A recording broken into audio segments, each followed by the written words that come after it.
Blue Protocol. If you don't know it yet, well, be prepared to hear a lot about it through the middle chunk of this year, and not just from my dorky ass. Hello again, I am Blunty, and I've had my ear to the ground on Blue Protocol for, well, I guess about 3.5 years now, since it was very first announced publicly in mid-2019 with a teaser trailer. I think that was at E3? I don't know, someone double check me on that. But how long have you been eagerly waiting for it, patiently waiting for it? And what about it exactly has you excited? Let me know in the down below. And just quickly for those of you without the context of knowing what it is already, Blue Protocol is coming from Bandai Namco, and it'll be a free-to-play multiplayer online action RPG. Heavy on the anime art style, as you can see, and flashy combat of Japanese action RPGs with a dynamic action combat system, deep character customization, and, in their own words, an epic story set in a vast world.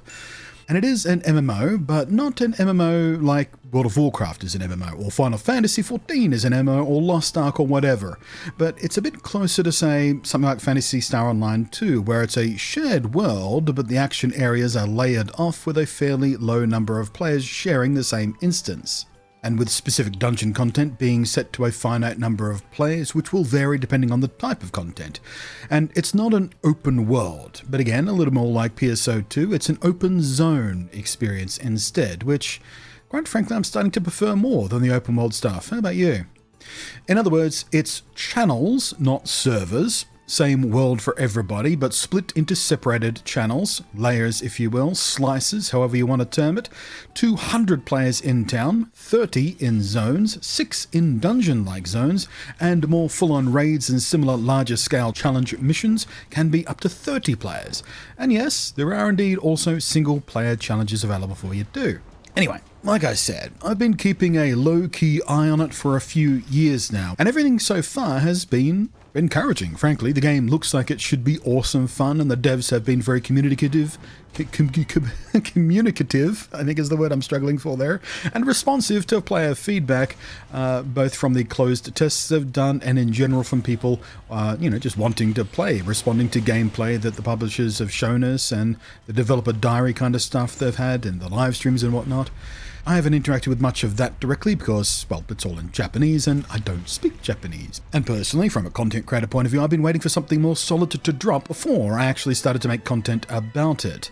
There was supposed to be a Japan-only closed beta test with 50,000 applicants a few weeks back, but that was delayed for some technical reasons. A couple of last-minute bugs popped up apparently, but we're expecting that to be rescheduled this month sometime. There is no news on the Western Front for any betas or whatnot yet. The game itself will also launch first in Japan and then have a Western launch later this year, which has been confirmed and locked in now, and Amazon Games will be publishing. But that said, the reason I'm popping my content coverage cherry about it today is a few days ago there was another developer live stream, something I've been doing with some regularity, in Japanese only of course, but this last one was extra interesting. They announced the introduction of a benchmark software, and that it will be available for download for free today. What makes the benchmark extra interesting though is it also includes the game's character creator, and your custom characters get used in the benchmark, which is always fun, and the characters you create can be saved and then later used when the full game launches. You can just import your saved characters, saving you those precious first, what are we going to say in a character creator? 3 to 7 hours is pretty average, right? Carefully digging around, crafting your tunes. That's what normal people spend in character creators, isn't it? 3 to 7 hours? I'll ask my mate Ali. Anyway, you can get that out of the way and get playing right away if you do that in the benchmark software. Love that. Did exactly the same thing in PSO2 New Genesis, actually. But while you take a look at the character creator here, let's talk about the elephant in the room. I said free-to-play earlier, didn't I? Did that send a chill up your spine? I guess it depends on what generation of gamer you are. Kids these days, I don't think it makes them even flinch. Gen Xers like me, we get a little tense with those 3 lovely little words, don't we? And of course, with games being a business, free-to-play means microtransactions or subscriptions. And I regret to tell you that Blue Protocol is going the gacha mechanics route. The good news is, well, good-ish, I suppose, because gacha is always, at the very least, a little bit sleazy and manipulative and sleazy. Did I mention sleazy? But gacha, or in non-weeb speak, loot boxes, or in more plain legally speak, gambling, are mostly cosmetic. You'll get the kind of stuff you expect with that: clothing, accessories for your head and your ears and your eyes and your back and your hands and your weapons and your character change stuff like hairstyles and gestures and underwear and dyes and stamps and all that kind of stuff. And, what's this in my notes? And some kind of consumable for buffing crafting success rates is also available in the gacha system, apparently. That one's a bit of a worry. That's creeping delicately close to pay to win, isn't it? If you can pay for a consumable that gets you better success on your crafting. Don't like that. You can also get tickets for bonus rewards from missions. You get one of these free every single day. That's your encouragement to log in every single day. And you can stockpile up to 10 at a time. So you can sort of log in quickly throughout the week and then spend them all on the weekend when you've got more time to play, I suppose. And of course, you can straight up buy more with cash, but only in limited amounts. And if the devs can be trusted on this, it is supposed to be a balanced system, so you should not feel the need to constantly use these tickets all the time just to get worthwhile rewards. We'll see about that. But this is the kind of crap that really targets, you know, what they call whales, and takes advantage of people with addiction issues. If you know you can pay to get better rewards, well, some people are going to feel compelled to consistently pay to get better rewards, and that's the sleazy bit. That's taking advantage of people in a way that I don't like. How about you? There is also going to be, wait for the words, a season pass. These are said to last from 40 to 60 days each, with the usual kinds of unlock procedures to earn your way up the ranks of them, certain numbers of quests to hit and all that kind of stuff. They will be free up to rank 60 of the season pass, and if you pay cash, you can go through to rank 100. There will be 2 paid lines, in fact: Advanced, which will be the regular paid one, Basic being the free one, and Royal. Royal apparently boosts you automatically 25 ranks immediately, right at the beginning. So you skip those first 25 ranks, and we're not sure what the difference in price is just yet. But at least the slightly better news is there's not going to be any content restrictions based on season passes. There'll be no lockouts for dungeons, etc., as is sometimes the case. And as is usually the case, completing the full paid tier of a season pass gives you a discount on the next season to encourage you to keep paying for them. Rewards from the season passes are going to be much like the gacha system, apparently, in that it's mostly cosmetic, they say, mostly. Some special stuff, some normal earnables, and here we go, a special in-game currency called Rose Orbs, and also Battle Points. The uses for which are a little bit fuzzy right now as far as I've been able to make out, but you can use your imagination. This is pretty common stuff in games these days. So, in the context of comparing this to something like, let's say, the extremely popular Genshin Impact, which is also an action RPG heavy on the anime stylings, and that game has whole-ass characters as gacha gamble, something I didn't enjoy about that game. The gameplay itself was pretty good. I played a fair chunk of it, but then I got pretty tired by the timed lockouts and the gacha gambling thing for characters and all that kind of crap, and I walked away from it and never came back to it. Blue Protocol at least seems a little bit less horrible in the way it's implementing its gacha systems.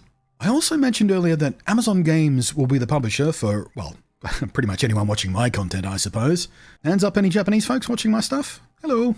Anyway, according to translations of Dev Livestream number 6 by YouTuber Athersong, the foreign publishers, in this case Amazon, can request alterations, changes, and adjustments to the game and these monetization systems, but implementing them at all will still be the decision and job of the Japanese dev team. So Amazon are purely the publishers.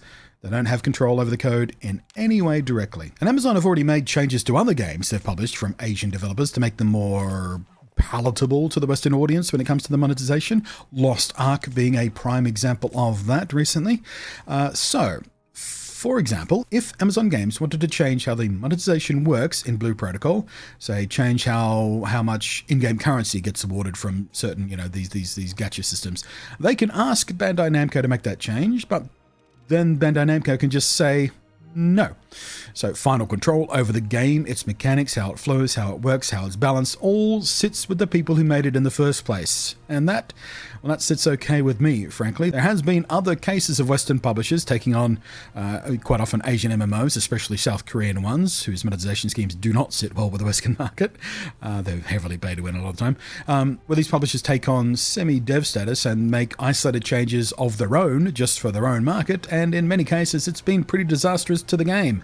I'm sure I'll have a few of you sharing those stories in the down below. So, between the seemingly not too horrific gacha system and the fact Amazon Games can't and won't be able to fiddle with it off their own bat, hopefully that puts some minds at rest on those potentially worrying issues. I'll admit, I'm still a bit dubious about the monetization. It seems like it should be okay, but you never know until it's in players' hands, do you? But it does at least feel closer to something like PSO2 New Genesis, which its monetization system is wibbly, but not too manipulative and horrible, frankly. And certainly I'd rather it be closer to that than something like Genshin Impact, of course. I mean, there is always a compromise somewhere with free-to-play, open-ended MMO games on this scale that are intended to be, let's use the dirty word, live service type games. There has to be money coming in so they can keep working on it, so players can keep enjoying it, and that's, just the way this business model works. If you don't like that, well, nobody's forcing you to play the game. Like Genshin Impact, I walked away from that. I spent $20 on that total and walked away from it after I got tired of its bullshit. So we'll see how we go with Blue Protocol. Anyway, there we go. A decent look at how the game is shaping up visually with the benchmark stuff here, and at this point, it shouldn't change much, because if they've got the confidence to release a benchmark tool like this, that's a pretty heavy implication that this is, set, done, ready to go. The character creator, same deal. You can save your characters, which means all that stuff is basically set in stone now. All the different costumes and face bits and hairstyles you're going to have from the get-go are all there ready for you waiting. And we have had the devs be pretty open about the monetization when asked about it, so it doesn't seem like they're hiding anything sleazy. And this is something a lot of games do not address at all in any worthwhile detail before the game launches, because they're scared to frighten people away from their sleazy monetization schemes. So I think we have reason to feel good about this game. The benchmark tool also suggests the Japanese launch is not much more than a small handful of months away, maybe even sooner. The closed beta was originally intended for late January, and now rescheduling for, most likely, we're expecting middle of this month. And we don't have any useful launch window information for the Western launch just yet, except for a very vague second half of 2023, which could mean, anywhere between the middle of June and December. But I'm looking forward to it anyway. How about you? We also don't know if there's going to be any regional lockouts in the Japan version, so if you can tolerate the Japanese text, or indeed if you can read it, we don't know for sure whether us Western people will be able to download it and just jump on the Japanese servers or not. Again, wait and see on that one. But that's pretty much all the useful information I had to share with you about this game. Thank you very much for watching. Hopefully this has been useful or interesting to you. I am Blunty. Thank you as always to the patrons scrolling up above there, and I will catch you next time.